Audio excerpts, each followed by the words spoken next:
Hello everyone, welcome back. I'm Neelima. ఈరోజు వినాయక చవితి 2వ రోజు సందర్భంగా నేను దేవుడికి ప్రసాదం చేస్తున్నాను. So let's get started. So firstly నేను ఉండ్రాలు చేద్దామని అనుకున్నాను. సో దానికి కావాల్సినవి ఇడ్లీ రవ్వ రోస్ట్ చేసుకొని పెట్టుకున్నాను అండ్ కొంచెం శనగపప్పు ముందే నానబెట్టుకున్నాను. యా. సో ఫస్ట్లీ ప్రాసెస్ చాలా సింపుల్. నేను 1 కప్ ఆఫ్ రవ్వ తీసుకున్నాను. సో దానికి 3 కప్స్ ఆఫ్ వాటర్ తీసుకోవాలి. తీసుకొని వాటర్ వేడవుతున్నప్పుడు కొంచెం జీలకర్ర అండ్ కొంచెం సాల్ట్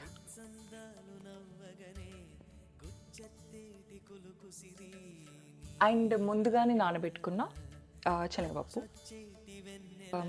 ఇది చాలా మరిగే వరకు వెయిట్ చేయాలి. సో ఇది ఆల్మోస్ట్ మరిగిపోయింది. సో ఇప్పుడు రవ్వ వేసుకోవచ్చు.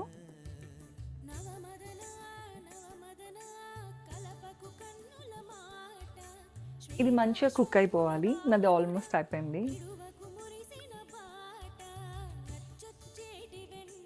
సో ఇది కొంచెం వామ్గా ఉన్నప్పుడు లడ్డులాగా చేసేసుకోవాలి.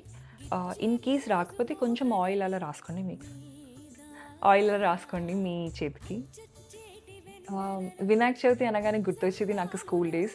నా స్కూల్ డేస్ చాలా అమేజింగ్గా ఉండే అండ్ నా స్కూల్ ఫ్రెండ్స్ ఇప్పటికీ నాకు చాలా ఇష్టం వాళ్ళంటే. మైట్ బి నేను కాల్ చేయొచ్చు చేయకపోవచ్చు, బట్ వాళ్ళని ఎప్పుడు గుర్తు చేసుకుంటూ ఉంటాను. అండ్ చిన్నప్పుడు 5th to 10th స్టాండర్డ్ వరకు నేను హాస్టల్లో ఉన్నాను.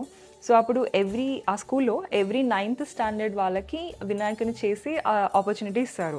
మేము మంచి వినాయకుని తయారు చేసాం మట్టితో, చాలా పెద్దగా చేసాం. ఆల్మోస్ట్ ఇక్కడ నుండి ఇంత హైట్లో చేస్తాం అనుకుంటాం. అండ్ డెకరేషన్ కూడా న్యాచురల్గా దొరికే మనకి అరిటాకులు అలాంటి వాటితోనే మేము డెకరేషన్ చేసాం. మల్లారెడ్డి సార్ అని ఒక సార్ ఉండేవాళ్ళు మా హాస్టల్లో. చాలా మంచి వాళ్ళు. ఇప్పటికి కూడా చాలా థింగ్స్లో నాకు ఆ సార్ చాలా బాగా గుర్తొస్తుంటారు. నేనే కాదు, నాతో పాటు పెరిగిన స్కూల్ మేట్స్ అందరికి కూడా ఆయననే ఫేవరెట్ టీచర్.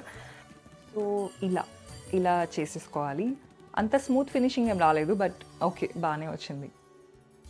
సో దీన్ని ఇప్పుడు స్టీమ్ పెట్టుకోవాలి. సో నేను ముందే కొంచెం వాటర్ని హీట్ చేసుకున్నాను, దాంట్లో స్టీమ్ పెట్టేస్తున్నా.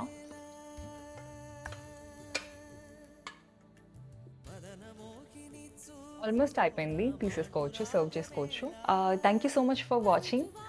మీకేమైనా చైల్డ్హుడ్ స్టోరీస్ ఉంటే నాతో షేర్ చేసుకోవచ్చు. మీరు ఈరోజు ఏం ప్రసాదం చేశారో కమెంట్ బాక్స్లో చెప్పండి. Thank you so much.